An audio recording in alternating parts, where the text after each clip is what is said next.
Yo, yo, yo. It's your boy Squirrel, man. Smoke session with Squirrel. And who do I got in the building with me today? John the Machine Davis, Northeast Ohio. What's up? How you doing today, brother? I'm doing good, man. Tell the people a little bit about yourself and tell them what you do. On top of being a dad, husband, hardworking blue collar guy, I'm the middleweight power slap champion of the world currently, and just waiting to find out when and where's the next competition that I get to defend the title at. Um, so start with that. Give us a little bit of background of your upbringing. Like, tell us where you say, look, East Ohio. Tell us where you're from, and did you have like a background in like wrestling or in sports before this? Originally, when I was a kid, I grew up in a place called Homeworth, Ohio, on an ostrich farm out in the middle of nowhere. So when it comes to the sports stuff, I did wrestling and football from junior high through high school. Nothing extravagant, nothing crazy. I was there for the time being because I was usually getting into a whole bunch of trouble, and in all reality, sports was the one of the few times where I could get the mindset to not get in as much trouble and hopefully keep me my head above water for a while. Man, you said an ostrich farm. I wasn't expecting that. I saw that you were from a farm, but shit, I didn't know they bred ostriches in Ohio. Yeah, it was a thing that my grandpa had started doing it on my mom's side, and then once we got the farm out there in, like I said, Homeworth, Ohio, my dad did it for a few years. It's not so much that it was, a forever thing because it didn't last nearly as long as it probably felt, but it was one of the craziest things. And like you said, you don't ever expect to hear that. So that's why when people are like, "How'd you grow up?" I'm like, "Well, a little bit different than most." Yeah, ostrich farm is definitely a little bit different. Um, so coming from Ohio, you said you did wrestling and football. What position you play in football? In high school, I was a linebacker, running back combo. Didn't do a whole lot with it. Had a chance to go to like a D3 school, but it was more so just because they needed to fill the roster. It wasn't like I was any sort of standout athlete. Like I said, I was there and I participated and I tried, but I was too busy goofing off. I'll say for my actual full blown attention to be on sports where it could have been. Oh yeah, that try to keep my son focused right now, man. Letting him know, like, hey, if you really want to do them sports, man, you gotta stay focused. There's a lot of distractions out here. Absolutely, that was one of the biggest things that not that I have regrets, but being as notorious as I was for getting into trouble and being into this, that, or the other, it was always sports. Like I said, it kept me out of getting in trouble, but for the most part, I was still always getting into something, especially when the off season would happen. Because I feel like I'd like, oh, I can reward myself, and then just go all out crazy and wonder why I maybe got the cops knocking on the door. Lord only knows what else I was getting into. Um, so being a football player, you said you was a wrestler. Did were you more of a wrestler than the football player? Yeah, it was definitely a lot different, especially where I went to school. It was a really good program that I was able to go to. Again, no standout on my part. I was just there to take part in the the not so, more so the camaraderie because I needed somewhere to be that wasn't out getting into trouble. Definitely, as much as I emphasize that, it was really something I needed, no matter whether I was good or not. But The I brotherhood that you really, met. yeah, I really did enjoy it, and it's carried on to me starting to do a little Brazilian jiu-jitsu now. So the grappling aspect is definitely uh, a fun transition because now it's something else to learn. And again, you're in there with people like-minded, wise, trying to learn, better yourself, work out, and if you want to go to a competitive level with it, you can. If not, you can stay a hobbyist. It's a forever going project because you have such a long system to go through to quote unquote finish. So it's always something to help, work on. Again, mental, physical, it helps out a lot. And that's where I think the wrestling background really tied into getting into that. Yeah, I seen that you did a little bit of training for MMA. Is that what got you the connection with the power slap situation? Yeah, that was my interest, was getting into MMA. I didn't even make it that far by the time that I stumbled into Power Slap, because I was about to, entertain entering the amateur MMA scene here. That was my original intentions, and then of course found an ad on Facebook for what is now Power Slap. So I was there at the very beginning before there was rules. We did the qualifier that they speak of, where it was a whole lot of, hoping and praying that this thing was actually going to work, because some of us didn't know as much as others about what exactly was going on. And then finally one day it's like, hey, you're coming to the UFC Apex to do all this. There's a TV show. There's, to where it's at now, the expansion is wild. So I mean, you obviously didn't expect it to be what it is now. Like, I see. I mean, it's on all the ads. You see it all over Instagram and TikTok and all the different things. Like, what goes into the mind state of, yeah, you get to slap another opponent, but just standing there to let him smack the shit out of you. You know what I mean? Like, that's crazy. It's a different mind. Yeah, again, I kind of can attribute that to when I was a younger guy.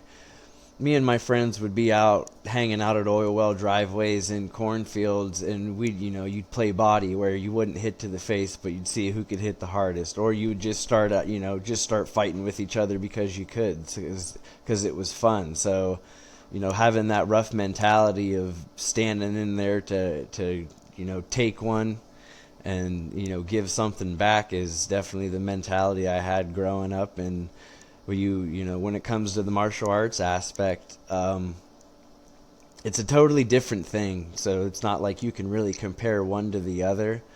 But I would say, knowing how to take a hit does make a big difference, because it's not like we have the same defense everybody else does, because obviously we don't. But knowing you have the ability to take a hit, I would say, makes the difference. And that, I would say, also, goes into the mindset of being confident. Like, hey, even if you've watched someone knock somebody else out, you're like, I don't think they're going to knock me out until until someone finally does. And whoever that may or may not be, props to them, because I know this is, man, we're gambling. We're up there gambling with a lot, and it's high risk, high reward at the same time. Even if you lose at the very beginning, they were just happy that someone came in there and was willing to do the shit to put on the show that we have done so many times now. So, tell the people a little bit, like what goes into that. Like, is it recorded, or I mean, do you guys go on and do events, or people can come out to the events? Like, how's that set up and structured? It started off with, they have a TV show that is on. It was on TBS. Now all the episodes are on the Rumble app. So they had the first season that I was a part of, and then they have a second season that they just finished. The first 5 events were all they were not open to the public, but they were all in the UFC Apex, and there was people invited that on a guest list, or however it is that they picked some of that, and then your family or whoever it is that you wanted to bring could also attend. And just this last on February 9th, they had the first Power Slap that was live to the public, that they sold out the 750 or 1,000, I think it was, seats. Good gate, and had a full house of people that they invited, and then people that were willing to come out and buy the package deal tickets that they had set up. You think that this is like the next step in, like, the not say martial arts, but like in like the UFC type step? Because, like I said, more and more people are actually learning what it is, and I mean, it's still new. You know what I mean? Really, compared to like how shit start. Like, look at the UFC Yeah. 20 years ago compared to now. So, like, is this going to be the next thing? Like, people going to be out there trying to be the best slapper. Absolutely. I mean, it's happening as we speak. I would call it combat entertainment, because there's a factor that we have that, a purist of martial arts was, I get a lot of those people's thoughts on what it is that we're doing, but someone who actually enjoys the grappling aspect, the techniques of MMA and any other martial art that gets put in there for the UFC, your average fan doesn't understand, and they get mad like when they start doing jiu-jitsu or wrestling where it's takedowns and grappling and stuff someone doesn't understand, like technique wise. They get bored with it, and in this day and age people want that high demand, again, high risk high reward, and we're out there, the quickest show in all reality. If they probably have it timed perfectly for us to do our walkouts, because the matches, a normal 3-round MMA fight is 15 minutes. Like a 5-rounder for us is going to be less than that. So so what are actually the, you said before you were there before the rules. So what's the actual rules on like how to actually be able to slap someone like for the show? Like, yeah, palm, fingertips, the balls of your hand, like what's the actual correct way to do it? I'll start kind of from the bottom and go up, because the main thing is keeping your Normally. feet still. Because how boxing and MMA stuff, when you're throwing punches, you pivot your foot and stuff.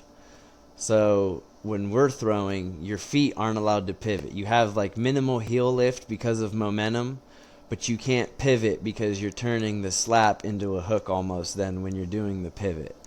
Um, both feet need to try and stay as still as possible, because they have cameras on that, and then a ref watching.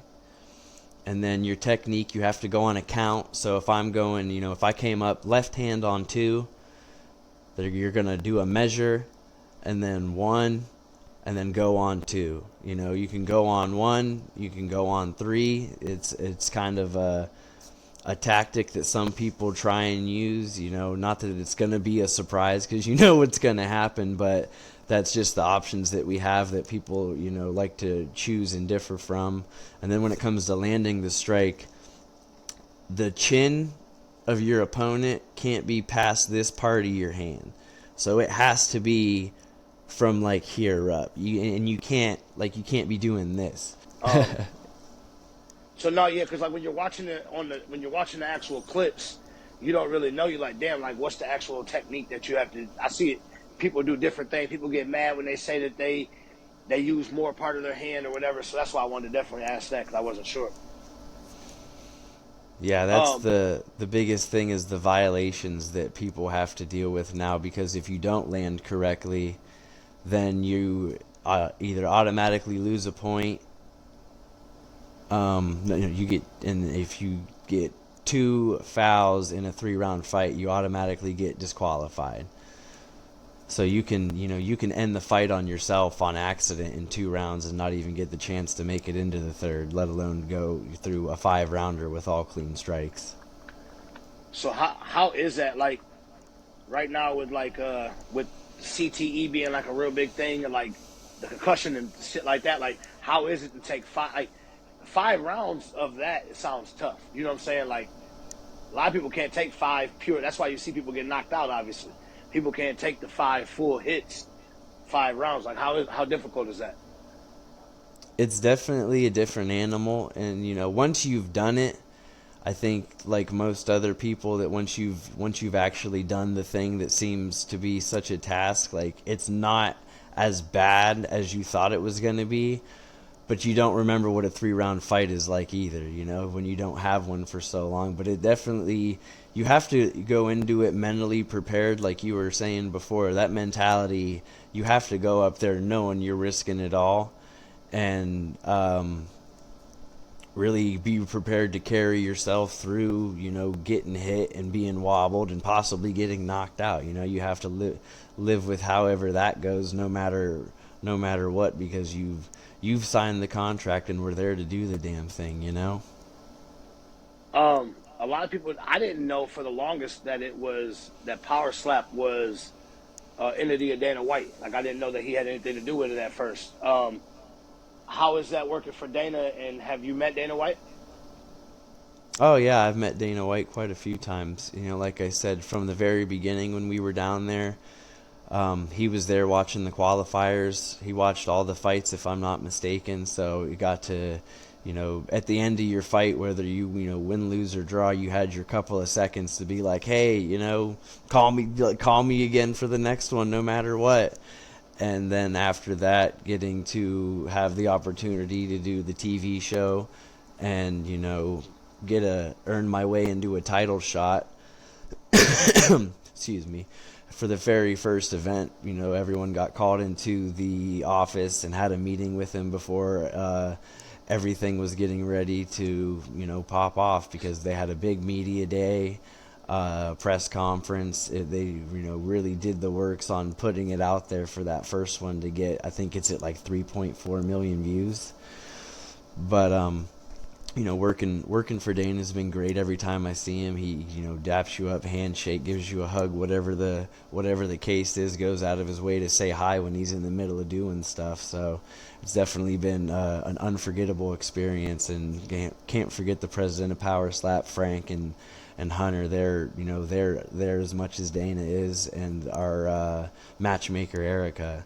They're all out there doing, you know, they have their other stuff going on beforehand on top of taking care of all of this now, and it's definitely a huge task, I'm sure, but the credit goes to all of them.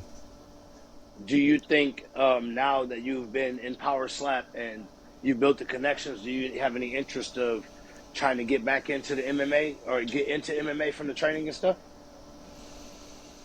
Um, Not to say that I wouldn't, but I know right now that it would have to be a while for me to get UFC level if I was actually going to be able to entertain that. I would have to go out and, you know, win a quite a few fights somewhere else, and then maybe get on a Dana White's Contender Series type of thing. But you know, would I try? Absolutely. It just depends on how long I end up here, because you know, I don't know.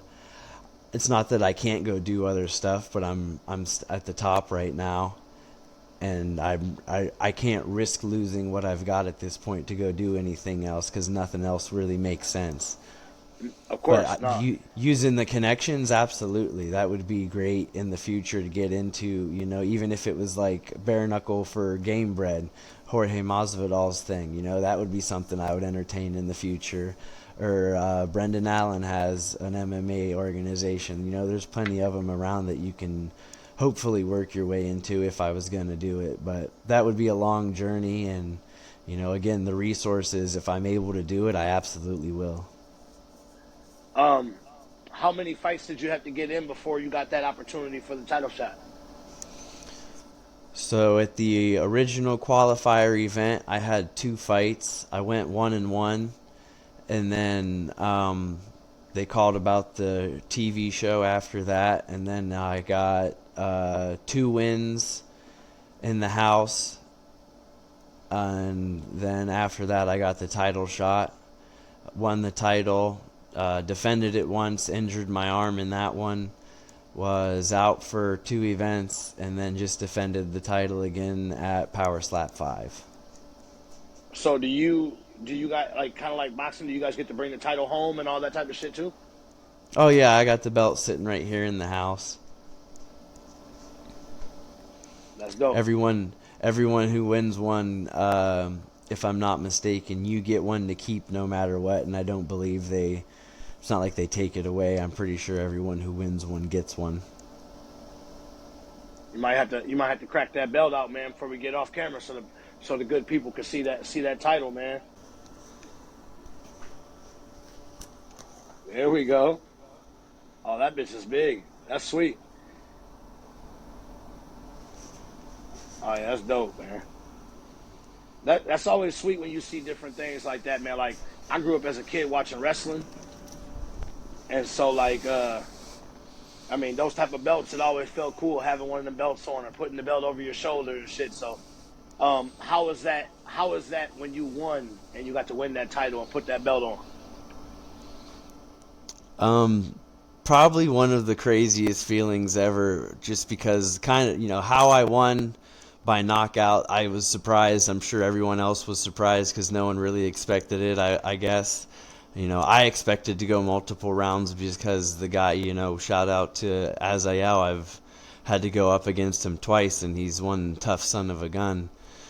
But winning that first time, being the first middleweight champ, and then having Dana White come up and throw a belt around your waist, and it was just crazy. I kind of the whole imposter syndrome stuff kicks in because you're like, what am I really doing here? Like, what? I don't believe this is even actually happening, and it's still, I feel like later on in life it's definitely going to be one of those things where I really can't believe and then also embellish on everything that I was able to do through all of this. Like you said, you're the first one. So like I said, UFC, people think it just started a couple years ago. Obviously, it was Ultimate Fighting Championships years ago. You know what I mean? Like Dan Severn Yeah. and those type of guys. So VHS like to tapes. be able to look back, you know what I mean? Like the real fighting, it was a fucking 180 pound guy fighting a 350 pound 7 foot giant type shit. Yeah, When they sumo look back and they wrestler. get to see that, they'll get to know that you were the first champion of this because this is gonna blow up to be huge. Like this is just the beginning for you guys. You know what I mean? So like it's dope to be the first. You can't never say someone else did it. Like you were the first one. You know? Yeah, absolutely. Everyone who won a title that night, I'm pretty sure they've got a picture up in one of Dana's his war room or the office somewhere of everybody who won the title that night because it was, the first night of any titles being given out, and again the event itself was insane because it went just the way that one went, being the first one, was crazy in itself. And then, of course, the onslaught of the internet losing their marbles about this being an actual thing and kicking off even more at that point. What do you think helped boost the promotion of it? Like on Instagram. Like how do you think it started getting so big? Because like I was telling you before the show, I did Carice Archer on the show, and I think he might have been one of the first people I seen. Like I got the dog in me. I kept hearing that over and over Mm-hmm. and over, just through the how the internet is. You know what I mean? So you hear it. What do you think gave that push that started getting you guys that buzz? Like so it started getting on everybody's. It was on everybody's feed. Everybody was seeing it.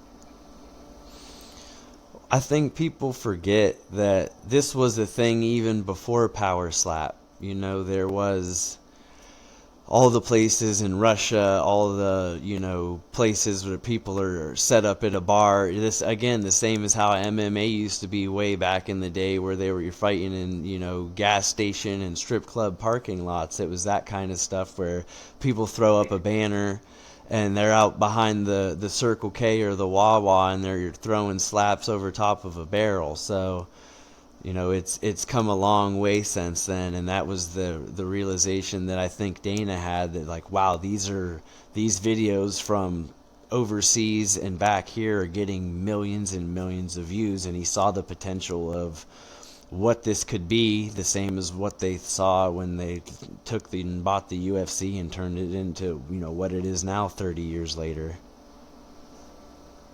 Yeah, I think Americans in general, they like the excitement and they like new shit. You know what I'm saying? So to be able to sit back like, oh, dude got the shit slapped out, like it's something different. So that's why I think it's gonna blow so big because it's kind of like it's like a barbarian type sport. People want to see that type of shit. You know what I mean?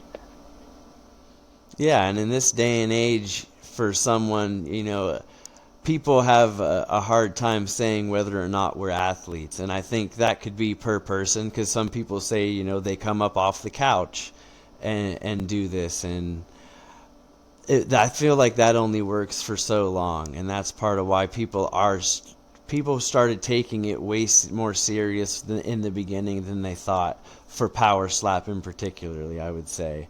So that's why, not only did they want to make the best organization in the world, us as the competitors wanted to be the best in the world and make this such a thing that it's undeniable that for the most part, right now, you have people who are legit athletes training to do this. They're coming up with techniques. I mean, a couple of guys have camps going where they do it together and have workout sessions and go over doing things by the rule set. And some of us have worked out together in the past. That's carried over from the house and stuff that we learned from the original show with the guys who were doing this before it became Power Slap. The coaches actually were from a whole other organization that was getting a bunch of views, and that's kind of how they ended up being the coaches that led up to their epic fight.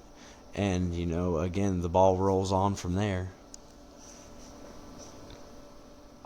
Being in the house and being around, I mean, you get slapped after a couple of times, you might get irritated. Like, were there any real beefs that you gained doing this shit?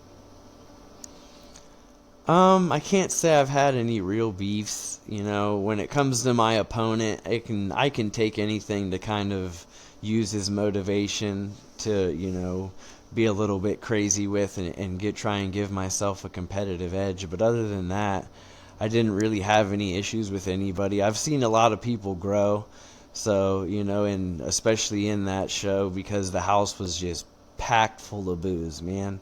If I was a younger man in that environment, I would have been the one that they were throwing out of the house and getting into fights and Lord only knows what else. But luckily, I don't drink anymore, and being in the house, that was the issue I think that led to anyone really having problems. Is people would get too rowdy because there was just booze on command, and the next thing you know, egos and testosterone floating around the same kitchen. You got people throwing chairs and throwing hands, and you have to break up a few fights. But yeah, that was definitely a unique experience in that house, for sure. You said there was a lot of booze in the house. Are you a smoker? I usually do CBD anymore, but other than that, I haven't for quite some time. I'm not against it at all. It definitely has, its benefits for relaxation and healing, I would say. Does the CBD help with like pain for you? Yeah, because my biggest thing that I have to battle is like inflammation. I can get real, in my shoulders and my back and anywhere else from, doing regular work and the workout stuff. My joints just definitely get a toll taken on them. But that's like the rub-ons that for Sweet Sweat that has CBD on it. I put that on my back and my shoulders when I'm using it. I've used the ones that were almost like the icy hot with the CBD in it. Those roll-ons, those are nice. But definitely, I A would lot of say people plays a use good part in healing. that's what a lot of people say. They say that they would prefer those over like a normal medication that you would take for inflammation or something. So I do know a lot of people that use like CBD for pain more than the regular just prescription pills. Um, Yeah, I try and being pass from on Ohio, all that anymore. yeah, that's just too addicting. Any and everything is. Um, being from Ohio, what's your take on the Ohio State Michigan rivalry? It was always such a big thing, even though I played football, I really only watched for a couple of years very seriously when it came to, the NFL or college ball.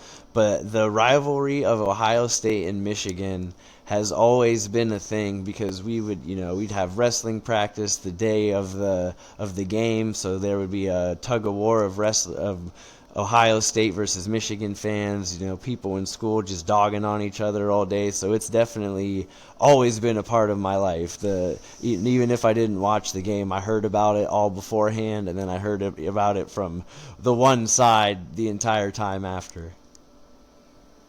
Yeah, it's gonna be always be a big thing, man. Like I said, I'm a Michigan guy, but I've been a Buckeye since I was a kid, man. So I always watch the rivalry. So it's always good to find some fellow Ohio State people that rock with me. Absolutely, and when it comes to the rivalries, it just makes it more fun. If not, if not for that epic, ongoing rivalry, people wouldn't have as much stuff to do. And that's what, at least everyone's trying to have a little entertainment and joy out of all this. It makes it, worthwhile. So I think that we might have linked through one of my other musician friends' pages, but what are some of the music artists you listen to get you pumped or get you going when you're getting ready to work out?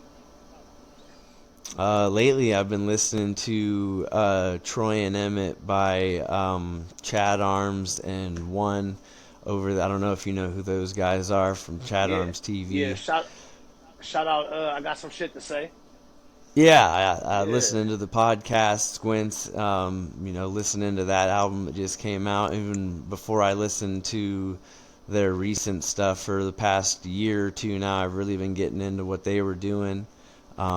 Upchurch, Adam Calhoun, Broadnecks. He was one of my first walkout songs. hey, people Struggle don't understand Jennings. how dope he is. Broadnex is dope. Yeah, listening to all that kind of music because it's so relatable. I think in a lot of ways for me, coming from out in the middle of nowhere, and listening to what these guys are saying. And I've always liked rap, especially even growing up on a farm when I was a kid, listening to stuff back then. I was never one to end up on one particular part of music, but I've definitely fallen into this genre of everything these guys are putting out. And when it, like you said, when it comes to workouts, when I run 4 miles, I got the iTunes, I got the YouTube, something's going, something's pumping. When I'm going to and from work, if it's not a podcast, it's whatever music they just dropped. All of that kind of stuff because it's helpful, and I've always loved music. It definitely gives me a release, I would say, and that's part of why I've ended up down the avenue I have, listening to all of those gentlemen. Yeah, music is definitely something that helps you just feel good at times or feel mad or sad. Just get a bunch of different feelings out of you, and it helps me. Like with music, man, I play music whether it's in the morning getting up or, like you said, riding or working out or whatever. Some good music can keep you going for sure. Absolutely, Little White too, because I know he was just on one of the albums with them, and then everything. I've recently started following his stuff again, because that's how I even knew about any of like the Chad Arms stuff from, again, the famous Jelly Roll 10-minute freestyle way back in the day. And listening to finding out who Jelly Roll was, and then listening to him and Little White stuff back when it was YouTube on a computer with speakers that were crackling and broken. It was one of those things Yeah, to watch the evolution of how, where that ended up, and how those guys are doing today is crazy. So again, just following that lane off and on for so many years has really super stoked to have found my way back into it, because I could, listen to the radio for the rest of my life and never picked any of this stuff up again. hell yeah, man. Shout out Lil White and shout out Jelly, man. So being part of Power Slap, have you actually got a chance to play the Power Slap mobile game? Oh yeah, I played it a whole bunch at the beginning because I wanted to see what level I was gonna end up on. I actually had, before I got put in the game, I had played past my level. So once I finally got put in there, it was pretty cool because someone had sent me a text and was like, "Hey, you're finally in the game." But it's crazy. It's a super simple yet super addictive game once you start clicking on Oh it. man, You said you were playing it. it is so addictive and fun because like I was playing that first when they first did it, and it was almost like a beta, and then it was like a long time before they got to where you can actually play people, and like Yeah. everybody nowadays, like everything with like open worlds and on video games and just being able to compete against another person, everyone loves competition. So like you wanted to build your guy up, make your guy sweet, and go battle other people. Like that's just dope as fuck. You know what I mean? Like it definitely is a good game. And once again, just like how you guys are rising, that's gonna take off and take its own lane too. You know what I mean? Yeah, I know in an interview maybe a month or so ago, someone had asked Dana about how many downloads it was doing, and it was like doing 60,000 a day. I don't know what the numbers are at currently, but no matter what, at any point in time, anything doing 60,000 a day is, you know, gonna just keep on growing at that point until everyone's finally got it. The fan base for all of this stretches around the globe, which I think a lot of people over here in America really sleep on or just don't know about. That's what I like about I like the UFC and stuff like that because it's not just Americans, but it's people from every fucking where. Like there's people from all over the world, like you said, that come from all over that know all kind of different shit. So they're all competing for one thing, but it's all the common goal. You know what I mean? No matter where you're from. Who's who's some of your favorite MMA fighters? Oh, Michael Bisping, um, Kevin Holland, John Jones obviously was always been a great. Brendan Allen currently supposed to be fighting soon, if I'm not mistaken. Uh, Steamroller from New York. Shout out to Matt Fravella. I've had him on my podcast and talked to him. I've actually got to meet him and Brendan Allen a few times. Michael Chandler, he's one of the ones today that is, I'd say, the biggest star to cross over from Bellator no matter what, and I got the opportunity to meet him and shake his hand, so that was cool. McGregor's always fun to watch, but until he actually gets back in the cage, I guess we'll wait and see. Yeah. What's your plans for 2024? At this point it's just kind of been trying to find the balance for everything almost is not possible because of how far and prepared I have to be whenever it is I have to do the next one. So that's been the main thing is, I've got stuff to take care of here at home, and I'm kind of in the wind on whenever my next event is. So really keeping myself, not that I have to be separated, but I need to be here in the moment in this time now, so that way whenever I do get the call, I can flip the switch and know that it's time to go. I have to get ready and, be as prepared as possible to go out there and keep this title. How often are your fights, or is it just based on how they put them? It's based on the ranking structure at this point. I know that they just redid the rankings not too long ago, and in my weight class there wasn't a whole lot of movement. So whenever it is I may get a fight, I don't know, because I know I fought 3 times last year. Probably could have been more if I didn't have an injury. And now since they're doing the live events, again, it's part of the growth. I don't know how many title fights they'll be having, and I don't know how many opportunities I get. This is one of those things where you wait to get the phone call, and you either have something going on, or you've got to wait until something else changes and pops up. Um, what do you think about the podcast world? Like you said, like, do you like it? Is it oversaturated? Like I always tell people, like, there's a podcast for everybody. You know what I mean? Like there's so many different podcasts, but I mean I'll sit down and watch some shit I've never seen before, but it might be interesting. It might be on just marketing. It might be a podcast on music or sports, or there can be a podcast on so many different things. So like, what do you think about the podcast world? I like it more so because, it's easier for me to digest and listen to compared to like old school reading a book for knowledge. Me being able to pay attention to a book, or me being able to have headphones where people people are talking and I can actually hear and understand what they're saying compared to me trying to interpret it from reading, and the open dialogue conversations that you get, on top of the fact that if you're on a big platform and you have a message, you're able to say that and not deal with all this, mainstream media censorship stuff that people have to go through, and the very generic where like if you had 4 questions to ask me and you only had 6 minutes to do it, we got to move through this, and it's going to be a very disingenuous moment that instead of like this where you and I can elaborate on whatever it is we're talking about and actually get into having a full conversation for people to break down and listen to and do with what they may. Do you prefer your podcast like audio like Spotify, or do you like to watch them visually on YouTube?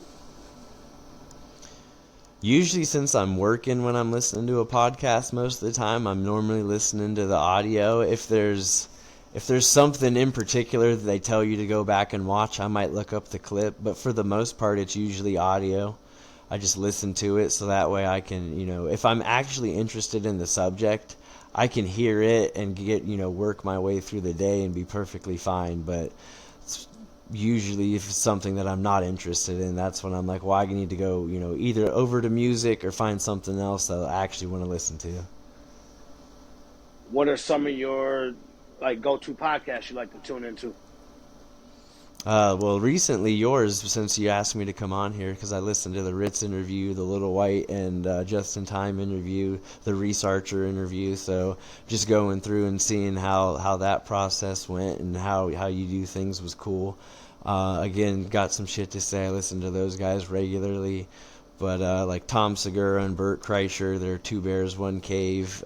Tom Segura and his wife, the Your Mom's House one. Whoever Joe Rogan may have on, if it's a subject that I'm interested in learning about, I'll listen to that. Trying to think what a Dudesy with Will Sasso I've been listening to. A lot of comedy related stuff. Or Bunny's podcast, Jelly Roll's wife. I listen to that Yeah. podcast. Again, depending on who's on or if it's something that I end up being interested in. I just if it's some again more not more so who or what the podcast is. If it's something that I actually end up wanting to listen to, if I fall into listening to that podcast for a minute, so be it. But if it's something interesting and again, with it being such a variety of comedy, stuff about mental health, stuff about science, anything like that, the ability to be able to take in information from people and again do whatever I want with it and hopefully learn, I love it. Man, I it sound just like me. Like I could sit back and watch so many different varieties of podcasts and just go down a rabbit hole sometimes of different. I might hear them have somebody on that has one and go through that and find something else. But there's so much information out here, man. Just what you want to tune into.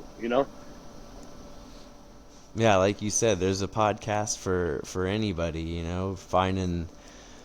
Finding something that's strictly sports for someone's always an option. It's what the TV and radio used to be, and that's part of why the way those things have gone compared to the open podcast world, where you're less likely to have to deal with the censorship and can actually again sit down and have the conversation. It's so much better for people who genuinely were like, oh, I'm interested in this, instead of I got these hot takes on whatever the subject was today. Hell yeah. Before we get up out of here, man, is there anything else you'd like to tell the people today? Shout out to anyone who supported me, especially going through all of this process. It's definitely been a crazy one and a roller coaster to say the least, but I wouldn't have it any other way. Shout out to my wife and kids because they support the crap out of me. If it wasn't for them, I wouldn't be out here doing this. I wouldn't have the time to make the extra effort to put in what I know I need to do to be able to maintain my status. And shout out to anyone who has any of us on, because you especially right now giving me the chance to hop on here and again have a full-blown conversation about what it is that's going on. And there's more to us than just that clip you see rolling through your feed, and I feel like as time goes on, more of us will get this opportunity. Shout out to my guys on the Barefisted podcast that we do. Go give that a check out. We've got our own merch up there and our own stuff going on. If you like people getting crazy talking about anything and everything combat sports, And, again, thank you very much for having me on, man. I appreciate it. Yeah, for sure. Y'all make sure y'all go tune in to Barefist Podcast. Go to YouTube. Go to subscribe to Smoke Session with Squirrel Podcast. Let the people know where they can find you on all your social medias. At John the Machine Davis on Instagram, and everything else is pretty much linked to it. I also do my own podcast whenever I get around to it, called Preventative Maintenance, that the link should be on there also. So, if you ever want to tune into that and see what's going on, I should be getting more of that going soon. But again, John the Machine Davis on everything, John Davis on Facebook. If you can find me on TikTok, any of that stuff, I'm slowly but surely learning and trying to get better at all that. Hey, thank you everybody for tuning in to the episode. Like I said, full episode will be available on YouTube. Go check that out. Smoke Session with Squirrel. And we out of here.